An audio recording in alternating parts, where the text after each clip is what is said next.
Kita lanjut ngaji malam hari ini, melanjutkan kitab Risalah Adab Sulukil Murid. Insyaallah pembacaan maulid yang baru kita baca, semua hajat kita diijabah oleh Allah. Berkat sholawat kita kepada Rasul SAW, insyaallah akan menjadi wasilah perantara kita untuk mencapai ridha Allah Subhanahu wa ta'ala. Seperti tadi qasidah yang kita baca, memohon kepada Allah melalui Nabi Muhammad SAW, diangkat semua permasalahan, dihilangkan segala macam kesulitan, dihilangkan segala macam kesusahan, diangkat segala macam fitnah yang ada, dijauhkan kita dari segala macam orang yang berniat buruk, yang ingin menyakiti kita, mengganggu kita, menghancurkan kita. Semoga Allah berikan hidayah kepada mereka semua, dan diberikan kepada kita kesehatan, insyaallah, kekuatan, insyaallah, berkat Rasulullah SAW. Amin ya rabbal alamin. Nggih, monggo didahar, diunjuk, santai mawon ngaji nggih. Yang belum ada kopi silahkan angkat tangan ya. Insyaallah ya ora entuk kopi ya. Niki wis komplit kabeh jajane Profesor Joko niki. Matur nuwun sangat Prof. Masyaallah. Pengajian paling komplit jajane periki niki. Alhamdulillah. Doakan insyaallah panjang umur, sehat wal afiat, tambah sugih manfaat insyaallah. Amin. Faslun, kita masuk di fasal baru ya. Wajtahid ayyuhal murid fi tanzihi qalbika min khawfil khalq wa minat tama' fihim. Fasal niki Habib Abdullah bin Alwi Al-Haddad ya, mengajak kita untuk bersungguh-sungguh di dalam membersihkan hati kita. Halo Bu, halo halo Pak. Pun ngantuk niki. Oh tasih jam 9 Bu. Pokoknya kaji ini tarimi sebelum jam setengah 10 wis bubar. Wis pokoknya nyantai mawon 1 jam setengah. Mosok nonton TV 5 jam kuat ya. Ngaji sak jam wis ngapa-ngop. Sing ngop-ngop tak dongake insyaallah kelebon laron. Sehat-sehat Bu insyaallah. Kelebon duit ngono lho Beb. Bismillah. Sing ngantuk niku wonten kopi teng ngajeng niki monggo siramno ya. Diombe ora mempan percuma ya. Soalnya setane luwih pinter ya. Wajtahid, dan bersungguh-sungguhlah wahai orang yang ingin sampai mendapat ridha Allah di dalam membersihkan hatimu. Bersihkan hati dari apa? Fasal ini membersihkan hati dari khaufil khalq, takut kepada makhluk, wa minat tama', dan dari berharap kepada makhluk. Kenapa kok kita harus bersihin hati kita dari takut kepada makhluk? Kita harus kosongkan hati kita dari berharap kepada makhluk. Jawabannya apa? Fa inna dzalika, karena sesungguhnya hal itu yahmilu ala suqut alal batil. Orang kalau takut kepada manusia, orang kalau berharap kepada manusia, maka itu akan memberi hasil dia akan diam kepada kesalahan. Yang pertama, wong niku Bu, lek wis di hatine niku berharap sama makhluk, berharap sama manusia, atau takut sama manusia, pasti buah pertama yang akan dipetik hasilnya, kita akan diam ketika melihat manusia tadi berbuat salah. Misalnya contohnya gampangane, wah Udin iki nang ngarepku ngae kelambi merah putih ora fokus, aku tak kira gendera ket mangi. Alhamdulillah ngono lho, geser kok jauh-jauh ngono cedek son kayak bendera wae. Nek mburi ini kayak bendera One Piece gitu. Allahumma shalli ala Muhammad ya. Shallallahu ala Nabi Muhammad. Ya. Kalau kita di dalam hati kita ini berharap kepada manusia, pasti hati kita, keadaan diri kita itu akan diam ketika melihat manusia tadi berbuat kesalahan. Kenapa? Gak wani.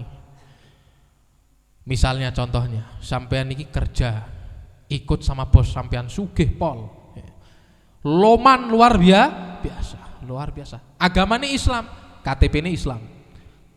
Tapi sampean tahu kalau bosnya sampean niki sukae dolenan slot judi. Bendino ngeslot tok, judi tok uripe wis. Sampean ngerti? Paham, tahu.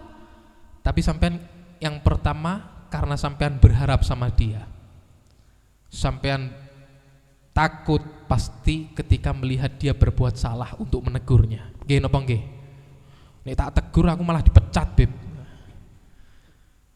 Gampangane pun, kalau bukan bos, tetangga sampean, loman, khoir, top, baik, luar biasa. Suka ngirim beras 50 kilo ben wulan. Ngirimi duit 5 yuto ben wulan. Tanpa sampean minta, tapi sampean ngerti tonggo kiki uripe ora tahu sembayang, ora tahu sholat. Pertama hasil yang ada di dalam kehidupan sampean pasti akan takut atau diam ketika melihat dia berbuat salah. Ataupun gampangannya santri atau anak, ketika sampean berharap kepada mereka, berharap kebaikannya, berharap uangnya, berharap jabatan, kedudukan, apapun itu, ketika kita berharap sesuatu dari makhluk, pasti akan menghasilkan yang pertama, kita akan diam ketika melihat orang tadi berbuat salah. Orang wani negur. Ini biasanya penyakitnya ulama, tapi negur ini bukan hanya ulama, semua. Tugas kita. Wa tawasau bil haqqi wa tawasau, saling mengingatkan atas kebaikan, kebenaran, dan saling mengingatkan atas sabar. Lah kalau kita ini sudah berharap sama dia, pasti hasil pertama takut negur dia kalau dia salah. Makanya dikatakan bersihno hatimu iki saking berharap kepada menungso. Gak usah terlalu berharap sama orang, gak usah takut juga sama orang. Manusia itu tidak dapat membawa madorot ataupun manfaat, semua yang memberi Allah. Mereka itu hanya bergerak atas izin Allah. Jadi gak usah takut sama orang. Beb, saya gak berani negur dia, Beb. Wis sing gampang-gampang, ojo sing angel-angel. Gampangane wis sing lanang-lanang iki wis. Salat nang masjid, ngelihat di depannya ada yang sholat, mau sujud ngelalah gaya celana cendek, Bu. Jadi masya Allah, bolongan celengan niku ketok. Nah, pas sujud niku ke, ini yang di belakang yang lihat hukumnya wajib ngingetin kalau orang tadi sholatnya tidak sah. Kenapa? Auratnya terbuka. Lah karena lecek kalau bahasa Jawa Timur lecek niku artinya takut ya. Bukan licik tapi lecek. Artinya karena dia takut ya. Khauf, dia takut sama orang. Atau bahasa gampangan ini Jawa itu gak enakan. Pekewuh, al pekewuh, ini bahasa Inggris belok kiri ngono. Pekewuh, gak enakan. Orang yang seperti ini nanti akhirnya takut, dia akan diam atas kesalahannya orang. Padahal ini sesuatu yang gampang. Orang bakal sampean nginget no, Mas, maaf ya tadi sholatnya nggak sah, kenapa auratnya terbuka? Dipateni orang mungkin masuk langsung dipateni karena cuma ngingetin itu, nggak mungkin. Sampaikan dengan pelan, dengan lembut sendirian, insya Allah dituruti ya. Jangan takut sama orang, jangan takut sama makhluk untuk mengingatkan kesalahan. Dan bagi kamu yang diingatkan, ngucapo terima kasih drone ya. Masih sekelas dokter, ulama, profesor lah nih.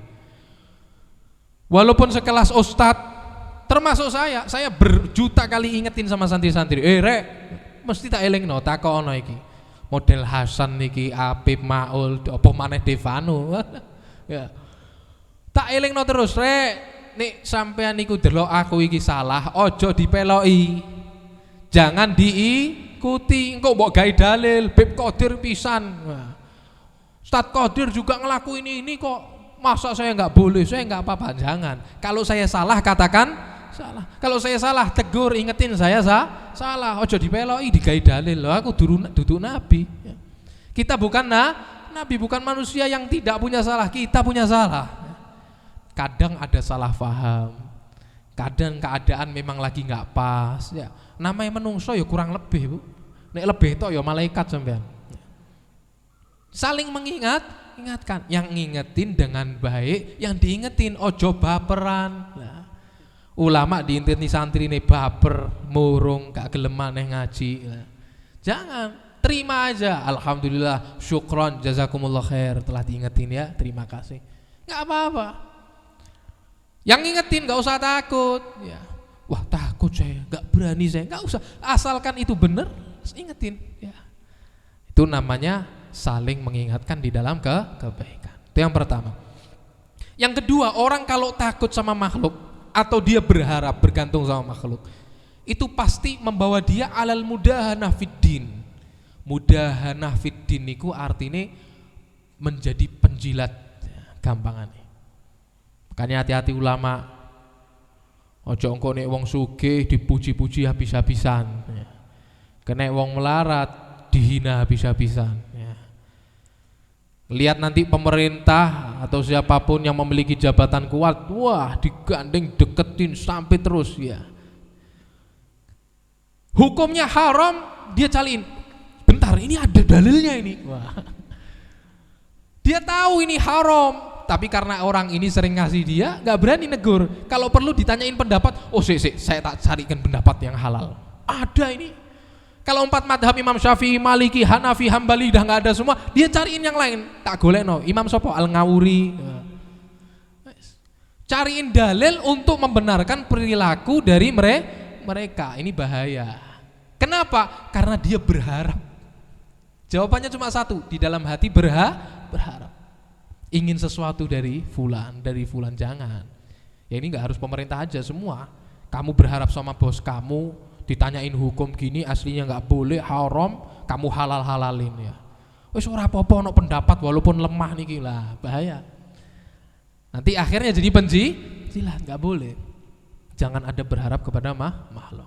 Yang ketiga, orang kalau sudah takut atau berharap sama makhluk, dia akan meninggalkan amar ma'ruf nahi mungkar. Pasti dia tinggalin. Kenapa? Ya takut. Kamu kenapa nggak berani nahi mungkar, melarang perbuatan maksiat orang? Wedi aku beb, nah, takut saya ya. Kenapa? Kalau sudah di hati takut nggak bisa amar ma'ruf nahi mungkar.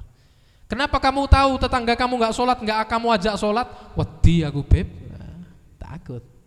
Makanya jangan ada di hati takut, terutama para bos, terutama para guru. Bos kalau lihat pembantunya di rumah, pegawainya di karyawan di toko, di kantor, nggak sholat, tegur kalau mereka Islam. Sholat, nggak usah takut. Tukang-tukang di rumah, ingetin Pak, maaf Pak, sholat ya. Besok diingatin lagi, Pak maaf sholat ya. Kalau masih nggak sholat, pecaten. Ngapain kamu ngerawat orang yang nggak sholat? Loh beb, ini kasihan nih gini. Ya kalau kamu kasihan sekali, 2 kali, 3 kali nggak apa-apa, diingetin, diajak pelan-pelan. Tapi kalau terus-terusan, nanti keluarga kamu dapat musibah karena ada orang nggak sholat di rumah. Kantor kamu, gudang kamu, usaha kamu bangkrut, rugi. Karena apa? Karena pegawainya nggak sholat. Lah kalau sudah Allah aja nggak ditunaikan haknya, apalagi hak kamu ya. Sama Allah ngentengin, apalagi sama bosnya. Allah aja yang melihat dia selalu dientengin, apalagi kamu yang cuma mantau lewat CCTV ya. Jadi ingetin, nggak usah takut ya. Kamu kerjain ini, ingetin. Amar ma'ruf nahi mungkar. Dan jangan pernah kita ini jadi orang hidup berharap sama manusia. Orang yang hidup penuh berharap sama manusia pasti hampa hidupnya, kecewa hidupnya. Dah siapapun. Kenapa? Karena Allah itu tempat satu-satunya untuk berharap. Ketika sampai meletakkan berharap kepada selain Allah, maka di situ Allah akan menunjukkan, nih loh tempat kamu bergantung. Suami kamu, istri kamu, ayah kamu, ibu kamu, kakak kamu, saudara kamu, ya nggak bisa apa-apa. Saya bergantung sama bos saya, alah bangkrut, rugi, PHK kabeh, walah remuk awakmu. Nggak bisa, jangan bergantung sama orang, bergantung sama Allah. Sehingga keadaan sesulit apapun, sesusah apapun, kamu punya Allah. Kalau kamu ini senderan sama manusia, niku lemah bu. Meja ini, tembok ini buat senderan. Ya kalau kena gempa remuk kabeh pisan. Tapi kalau kamu bersandar kepada Allah, Allah maha kuat, tidak akan mungkin hancur. Kamu juga gak akan hancur. Lah kalau kamu sandarnya sama makhluk, makhluknya jatuh, manusianya jatuh, kamu juga jatuh. Jadi jangan berharap sama orang, biasa aja. Gampangannya biasa wae. Ya, biasa wae ya. Jangan teman-teman sama orang nggak usah terlalu berharap, biasa wae. Nanti sampean malah getun. Getun niku apa bahasa aja? Nyesel, gelo ya. Omonganku iki Jawa Timur lotok, Bu ya. Soalnya 9 tahun di Jawa Timur, makanya ngapunten sangat basa Jawa ini kadang kasar ya. Jawa Timur wis biasa ngoten niku, Bu ya. Jadi sandar lemah kita kalau sama makhluk. Nyesel nanti akhirnya. Tapi kalau sama Allah enggak akan mungkin kecewa ya. Maka di sini beliau mengingatkan, kafa bihi dhullan li sahibihi li'annal mu'min azizun bi rahbih la yakhaf wa la yarju ahadan siwa. Cukup bagi seorang itu berupa kehinaan apabila dia tadi itu berharap sama makhluk, berharap sama temannya. Kenapa? Karena seorang mukmin itu mulia dengan Allah Tuhannya. La yakhaf, enggak takut, wala yarju, dan enggak berharap sama selain Allah. Itu orang mukmin. Jadi orang mukmin ini kita mulia dengan Allah, enggak takut sama selain Allah, enggak berharap kepada selain Allah. Yes. Biasa. Sama kamu ya agak ngarep, sama kamu ya gak wedi aku duwe Gusti Allah. Tugas ini kita hidup berbuat baik sesama makhluk. Dah. Mau dimusuhin, mau dicaci, mau dibilang sok alim, mau dibilang sok suci, mau dibilang bodoh amat. Napa? Bodoh amat. Yang penting kita berbuat baik kepada makhluk dan tidak takut kepada mereka, tidak berharap dari mereka. Halo. Nyambung ya, Bu? Tak kasih resep. Dawuh Kanjeng Nabi. Gimana sih di dalam kehidupan ini kita supaya dicintai Allah dan dicintai hamba-hambanya Allah? Ada seorang sahabat tanya sama Nabi, ya Rasulullah, dullani ala amalin idza amiltuhu ahabbani Allah wa ahabbani khalqillah. Tunjukkan aku atas sebuah amalan, apabila aku mengamalkannya maka Allah akan cinta kepadaku dan para makhluk juga akan cinta kepadaku. Nih resepnya, yang mau dicintai Allah dan dicintai makhluk. Kata Rasulullah SAW apa? Izhad fid dunya, zuhudlah kepada dunia, yuhibbakallah, maka niscaya Allah akan mencintaimu. Washad fi ma indan nas, dan kamu zuhudlah terhadap apa-apa yang ada dimiliki sama manusia, maka niscaya para manusia akan cinta kepadamu. Cukup ini tok resep Ibu. Zuhud terhadap dunia. Maksudnya pun zuhud niki sampeyan gak berharap, tidak cinta, tidak senang terhadap dunia. Bukan berarti gak boleh miliki dunia, enggak. Yang dilarang itu hubbud dunya, cinta dunia. Bukan milkud dunia, bukan punya dunia. Kalau sampean punya dunia nggak apa-apa. Jangan dikira orang kaya itu cinta dunia, jangan loh. Nabi Sulaiman sugih, Bu. Nabi-nabi kita banyak yang kaya. Nabi Muhammad tuh paling kayanya orang.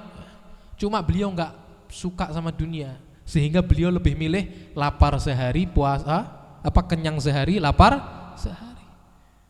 Jadi kalau terhadap dunia zuhud aja, nanti Allah akan cinta sama kamu. Dapat dunia dibagi-bagi bantu sesama muslim, bantu orang yang gak punya, nyekolahin orang, nguliahin orang, nyuksesin orang, bantu anak yatim, bantu para janda. Ojo sing ayu-ayu tok, sing enom-enom tok dibantu. Ya kabeh sing tuwek sing duwe anak akeh iku, Bu. Ya. Bantu.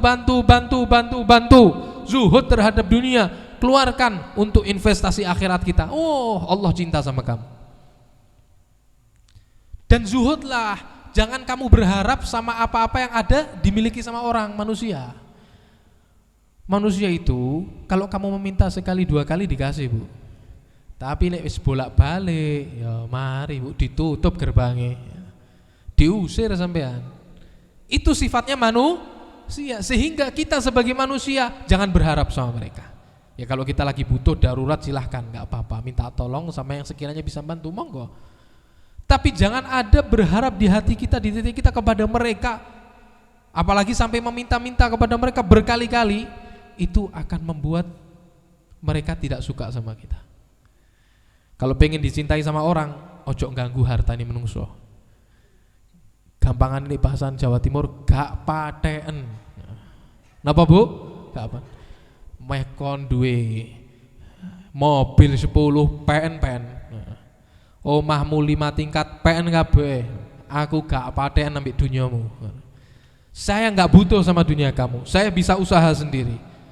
Saya akan bekerja sendiri. Saya akan berjuang sendiri. Saya akan minta kepada Allah jalan. Kecuali kalau kepepet ya gak apa-apa. Minta tolong sama saudara, minta tolong. Tapi jangan terus-terusan. Nanti mereka pasti akan membenci kamu. Mereka pasti tidak akan suka sama kamu karena memang sifatnya menungso niku. Kalau lagi seneng lupa, lepas susah baru njaluk tolong. Menungso. Ya.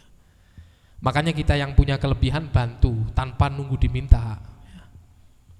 Bantu saudara-saudara kita. Dan kita yang lagi kesusahan sabar ya. Sabar. Orang hidup ini bagaikan roda, Bu. Imtihan. Kadang diuji, kadang diberi nikmat itu terus ganti, wis ta. Ojo mau pikir kok ndak enak tok ya, sorot tok ya, angel tok. Enggak. Habis ini setelah susah akan ada sing mantep kali Gusti Allah, sing yakin. Ya, yakin. Kemudian lanjut, sallu ala Nabi Muhammad. Kalau gak ngono gak hatam-hatam akhir, Bu. Iki wis 2 tahun luwe. Alhamdulillah. Wa in wasalaka ahadun min ikhwanikal muslimin bima'ruf min wajhin thayyib fakhudhu.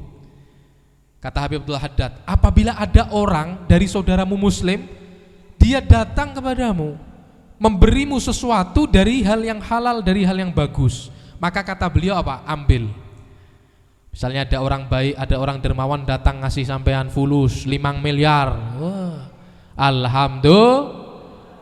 Dungo ojo nanggung-nanggung, Bu. Ya. Sing korupsi ae triliunan. Ya. 5 miliar ya sak upil to. Ya, diambil ambisi kata profesor niki, ora wani aku nek live ngomong-ngomong ngono, Prof. Ya. In kunta muhtajan ilaihi, ambil kalau kamu butuh, kata beliau. Waskurillah, dan jangan lupa bersyukur kepada Allah. Kenapa? Karena Allah Al-Mu'ti, Allah itu yang memberi secara hakikat, yang ngasih itu Allah. Orang itu cuma buat perantara. Setelah kamu bersyukur kepada Allah, waskur man ausalahu ilaik, syukur juga kepada yang ngasih kamu. Ojo lupa, Bu, ojo lali. Halo, sallu ala Nabi Muhammad. Kalau sampean dikasih sama orang harta, rezeki, beras, duit, makanan, apapun itu, pertama, alhamdulillah, bersyukur marang pangeran. Kedua, ucapo terima kasih ambek sing ngasih, Bu. Terima kasih nggih, syukron, jazakumullah khair. Ucapin. Kenapa? Karena dia menjadi perantara Allah untuk menyampaikan rezekinya kepada kamu. Jangan dilewatin kedua ini. Saya mau tanya, terutama cah nom-nom ini, nganti gede ini, pernah nggak ngucap terima kasih sama ibunya? Padahal sih kayak apa wae. Teko bayi loh, teko di kandungan sampai saat ini ngucap terima kasih Allah seumur hidup paling sekali. Iki musibah akhir zaman nih, Bu. Gak pernah. Kadang malah ibu sing makasih ambek anake. Makasih nak. Lho pripun iki? Ya. Anaknya gak pernah terima kasih. Makanya ingat-ingat, syukur sama orang tua, syukur sama ayah, syukur sama ibu. Kamu tidak akan bisa menjadi seperti ini tanpa mereka. Ojo lali nek wis gede walah guayane jalan luar negeri kayak pesawat. Kok niku mbiyen ora iso maca, Drun. Sing ngajari sampean maca sapa? Gurumu. Ya ngucap syukur kalih gurumu. Terutama sing nom-nom, guru ngaji TPA mbiyen. Ya Allah. Sakniki wis gedhe lali. Ketemu guru ngaji di dalan lho. Aku yo ngalami pisan iki. Delok dhewe ambek mataku. Iki guru ngaji mbiyen sing ngajari dia alif ba ta. Numpak motor disalib gurune, kebut kadang diglayer. Wah. Iki bocah model apa ya? Kamu gak bisa ngaji, kamu gak bisa baca, gak bisa itu tanpa guru kamu. Pernah gak ngucap terima kasih Pak Guru? Syukur-syukur nek wis sukses kirimono duit gurumu. Kadang gurunya ya Allah, dari ngajarin dia sampai dia sukses, omahe gurune pancet. Dari dia muridnya ini gak punya apa-apa, taklim TPA gratis si gurune. Dek nganti sukses gede omahe 10, gurune pancet omahe ngontrak. Ini keadaan zaman memang. Murid lupa sama guru. Anak lupa sama ayah ibu. Ini nggak boleh. Kamu harus bersyukur kepada orang yang menyampaikan kamu nikmat. Syukur, terima kasih. Nek syukur aja ngomong terima kasih tok ya. Kabeh iso ya. Kalau kamu diberi lebih ya kasih kelebihan kamu kepada mereka. Orang-orang yang berjasa jangan pernah kamu lupakan. Itu orang yang hebat. Shallu ala Nabi Muhammad. Jadi kalau dikasih orang sampean butuh ambilen. Lek misalnya sampean nggak butuh, in lam takun laka hajah, nggak ada kebutuhan, lihat. Kalau nggak butuh ya dilihat. Aku iki wis sugih ya. Kerjaan yo akeh, duit yo akeh. Iki dikasih sama orang, lihat ya. Kalau misalnya kamu nggak ada kebutuhan di situ, dilihat. Yang lebih manfaat mana? Yang lebih baik mana? Kalau yang lebih baik bagi hati kamu adalah mengambilnya, ambilen. Kalau yang lebih baik di hati kamu untuk mengembalikannya, ya kembalikan. Jangan diambil. Sekiranya yang ngasih nggak sakit hati. Jadi dilihat. Karena memang ada Bu, ada orang-orang itu memberi ikhlas, sangat-sangat ikhlas. Bahkan kalau ditolak dia sakit hati. Makanya kamu lihat kalau dia ditolak sakit hati, ya kamu ambil, senengin. Walaupun kamu nggak doyan misalnya. Aku ya ora tau mangan iwak, dikirimi iwak iki lho. Ya. Apa maneh sing teko wis mancing golek iwak rekoso teko omah dikei iwak ngomel-ngomel sampean. Sampeyan iki pripun sih? Aku gak doyan ikan lah, loro hati Bu akhirnya. Kalau dilihat yang lebih manfaat diterima ambilan. Kalau dilihat yang lebih manfaat mengembalikannya ya kembali no. Contohnya pripun? Ada orang gak punya ya.